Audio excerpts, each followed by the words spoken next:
Peace and good afternoon. My name is Anthony Posada. I am a supervising attorney in the Legal Aid Society's Community Justice Unit, and today I have the privilege and honor of being here with David Caba, who is one of the foundational figures and leaders of the community violence intervention movement in New York City. Last year in 2024, David was honored with the Trailblazing Award from City and State for his dedication and career spanning well over 2 decades in social services and anti-violence work. David is the Senior Vice President of Good Shepherd Services, Bronx Rises Against Gun Violence BRAG. Thank you for being here with us today, David. My pleasure, Anthony. Thank you for the opportunity.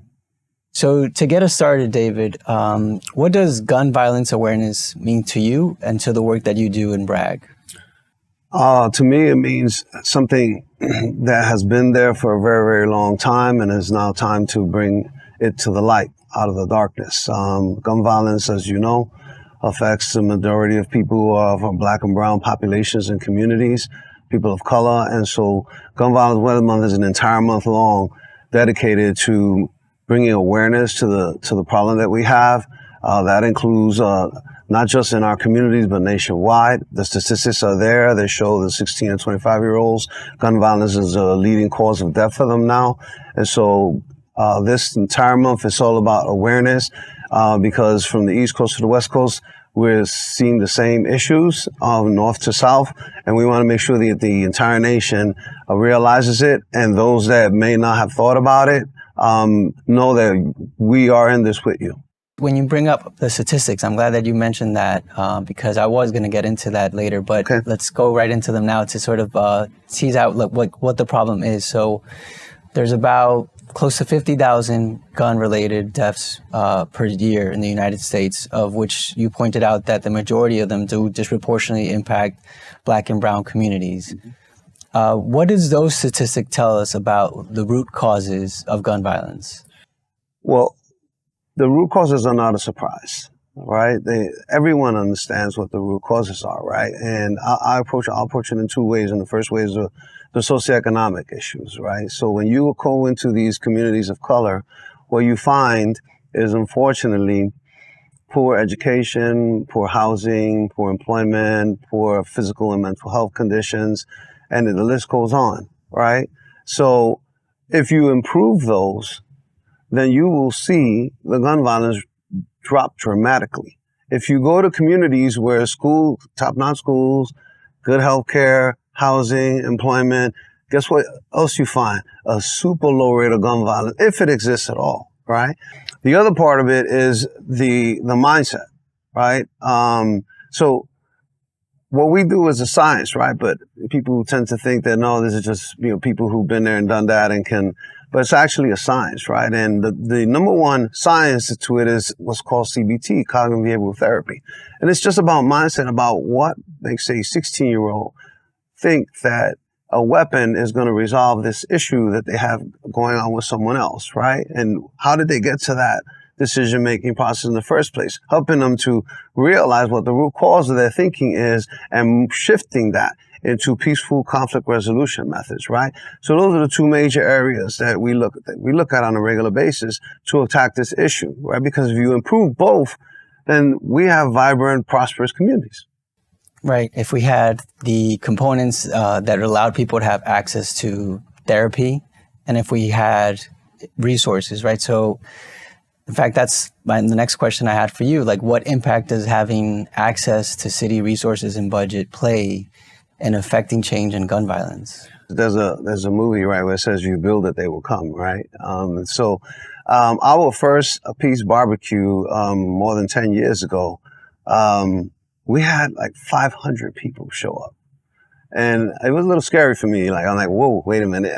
Because we have to do community events every month, right? And so in the summer, we go big because, things tend to spike up in the summer when it comes to this gun violence work that we do, right?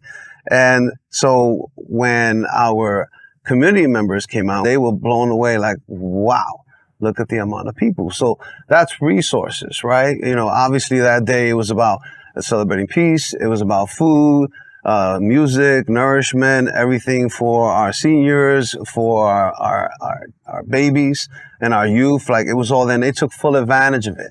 I mean, we had a difficult time shutting it down when the permit expired, right? So that's what I mean. That's what resources means to me. If you provide the resources, they'll come. Now, like when you look at schools, right? Because I talked about like better schools, right?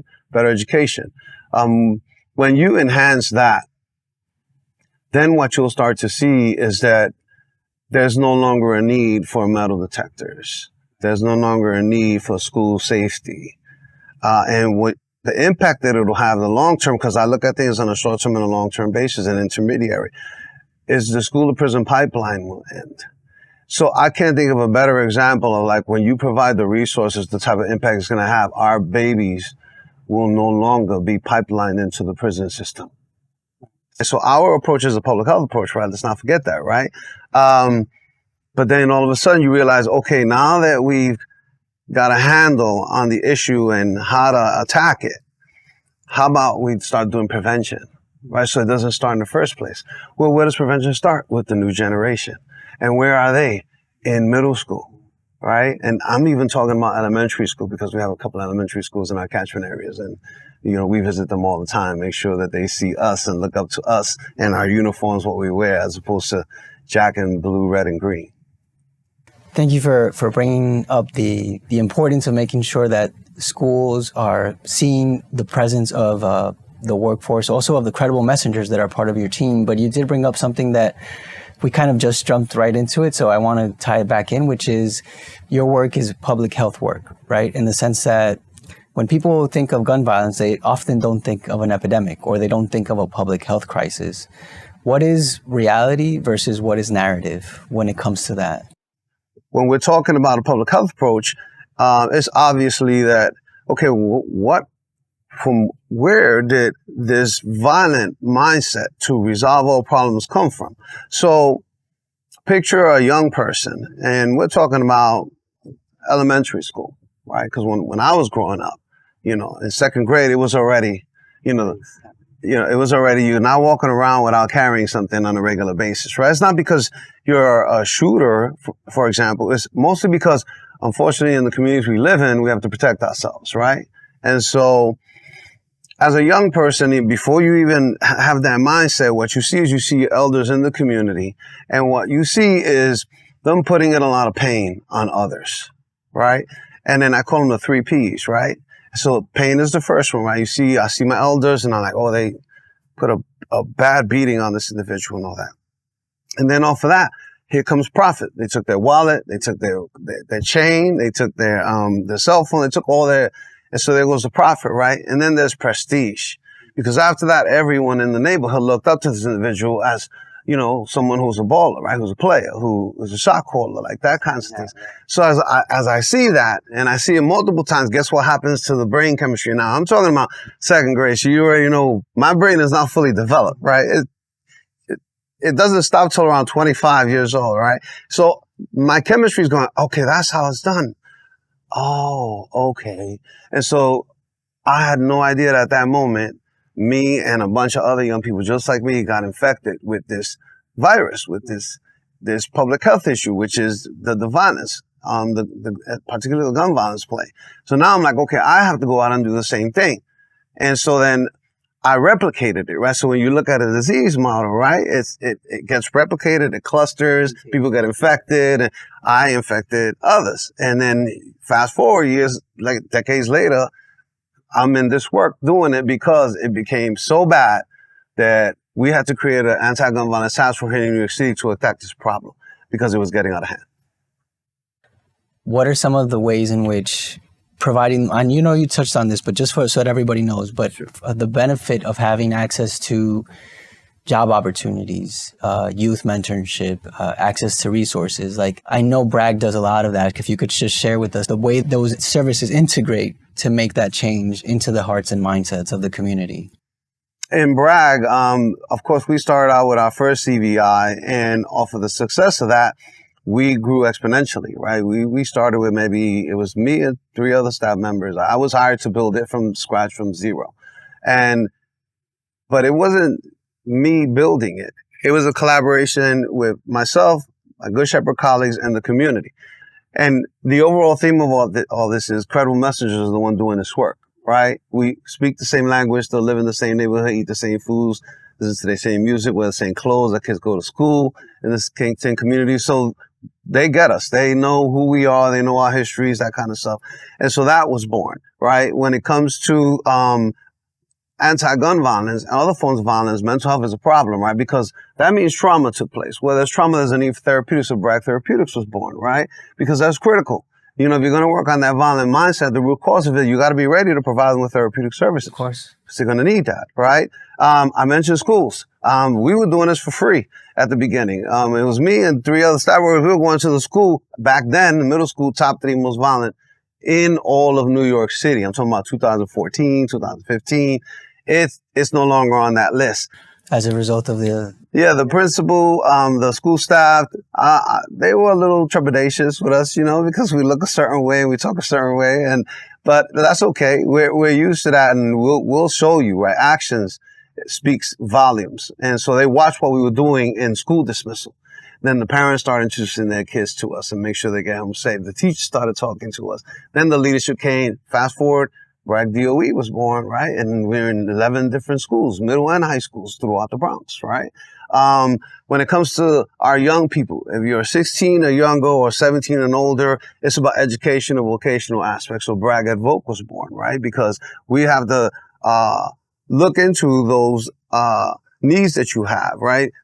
Our young people know if you're 16 and younger, you're not going to get a better living wage job with a future, right? So we have to get you re-engaged back into the educational system, right? And what does that look like? But with a lot of supports, right? Yeah. And so all of these programs were born and created because they said this is what we need.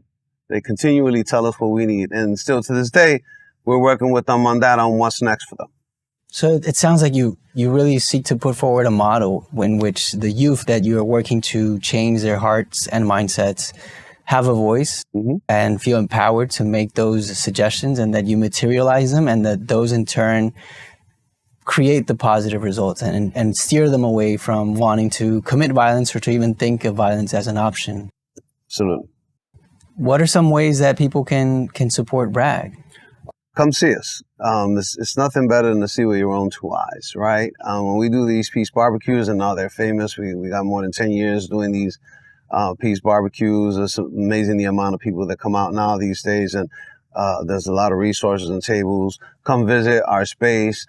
We have 4 different locations in the Bronx, one on 233rd, one on Boston Road, another one on Jerome and Burnside, and then Fordham Road.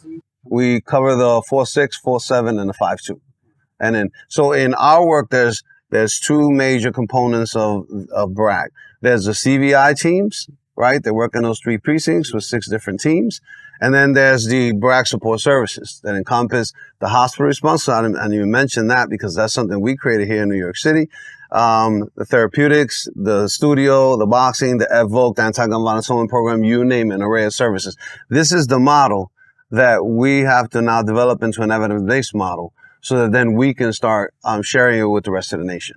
Because you did talk about earlier, and just so that people know, you mentioned Cure Violence and CMS, the Crisis Management System, right? Can you just tell us how those 2 integrate, or if they're separate lines of work? We had an issue here with gun violence, looked for models that were best at combating the gun violence epidemic that we were having here in New York City. That CV, the Cure Violence model, was the model that we thought worked the best at the moment and brought it to New York City. Since then, we have morphed into what we call the Crisis Management System, which is now over 30 plus sites in the 5 boroughs of New York City, multiple sites in each of the boroughs, where we operate in the precincts that are most impacted by gun violence. And what I mean by that is we started hiring credible mentors from that very area, right, to do this work, right? Because you can have the best models in the world, but if you don't have the right people to implement that model, then it won't work. Right. You have a plague happening, it's people getting infected, it's replicating, it's clustering. Well, where's the cure? The cure is us. We were those young people involved in those high-risk activities, suffered the consequences of it, right? Suffered violent traumas, loss of liberty with incarceration. And a lot of our family and friends, unfortunately, ended up in the cemetery, in the graves. We decided to change our lives around before we checked out that final box to then make the change. So when a shooting happens, I know that we have to do a shooting response, go to the location, because this is a science that we do. But then after that, where do they take the trauma victims? To the local emergency room, the trauma hospital, the local trauma. Well, what's happening there?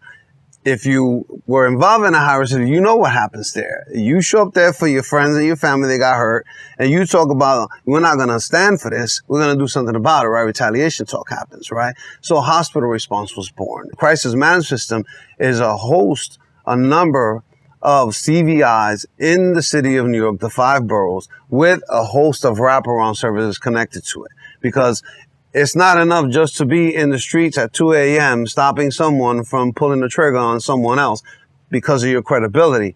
It's also what happens after that. That's where the wraparounds come in, because we got something for you.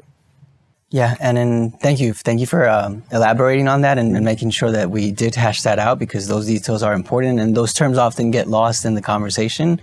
Yeah. Or people will say New York City's cure violence model, but in reality, they're talking about the crisis management system and all the support and services that come with it. And you're right, that when people are in the hospital, and if you don't have a hospital responding component, potential retaliation can happen, but also it's a missed opportunity to connect somebody to the other services that your organization has to offer. So again, servicing the community, changing hearts and minds, meeting people where they're at. There's another large component. Yeah, please. Remiss if I didn't mention it. One of the biggest wraparound services is also the representation of our young people. Legal aid services are there with us on the ground, daily basis, 24-hour hotline, making sure that our participants are represented. And so when you look at the exonerated 5, I look at that regularly. What would have happened if there had been a legal aid services community justice unit? It would have completely changed everything. The whole history, right? It would have, and now one of them is a council member, right? Who I met recently in the Red Room, in City Hall. But they're massive. They're huge. That needs to be exponentialized, because our young people really don't understand that system. There are still laws here that young people can give up their rights.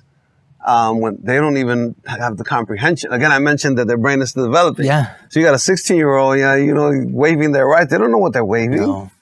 We're working on a legislative bill called the Right to Remain Silent. There's an ongoing campaign that would seek to address this very problem, right, where young people at precincts are being questioned by officers and they don't know what their rights are. And so having an attorney attached to them immediately. But thank you for mentioning that, the support that legal aid and the services that legal aid provides and how they're important to the model, and making sure that the model can continue delivering those services that people need in order for them to move forward. Are there what's next for Bragg? Where do you see the model going? Anything you want to share with us? Yeah, the future is always where I keep my eye on keep my eye on the present, but it's like I said, long term, short term. Long term is one to really, really codify what it is that we do, right, on the city and the state level, right? We have so many areas in our beloved Bronx that need our services. That is where the future is, right? To expand to other areas because they'll say, what do you mean there wasn't a shooting? There was a shooting. I said, yeah, well, we're not located in that area. Oh, well, why don't you send your people over there? Because credibility is what gets this done. We have to hire people that are credible in that area. And that's something that they don't understand, right? They just figure you could show up. Yeah, it doesn't work that way, right? So it's about expansion. Like when you have substance abuse, they're everywhere. Social work is everywhere, right? And so we're a brand new industry. It's infancy stage of credible messengers is what we can do. We can go places no one else can and impact that area, right? So that is a major bucket.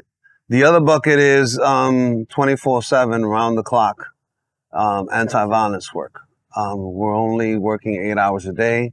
That means Tuesday through Saturday. We don't work Sundays and Mondays. They don't shoot anyone on Sundays and Mondays. We don't start till 1 o'clock, 4 o'clock, 6 p.m. Our young people who are involved in, high-risk activities, they don't wake up till 1, 2, 3 o'clock in the afternoon. We move the way they move, right? But things are changing, right? You got to watch how this violence virus moves and shifts. Now you see things happening at 10 o'clock in the morning, 2 o'clock in the afternoon, on Monday, right? We don't have the funding. to be able to operate on a 24-hour basis the way NYPD does. I think that is key to what's next for us. Thank you so much again, David, for being on our podcast. And you've heard it here from one of the foundational figures of the community violence intervention movement, David Caba, has shared with us the challenges, the successes, and the way in which BRAG has been instrumental in changing hearts and minds in the Bronx and making sure that the model that BRAG has is one that is meeting the needs of the youth who are impacted the most by gun violence, by making sure that they are active and participants that are involved, whose voices are being heard and who are also driving the change in the kind of services that they receive. So thank you all.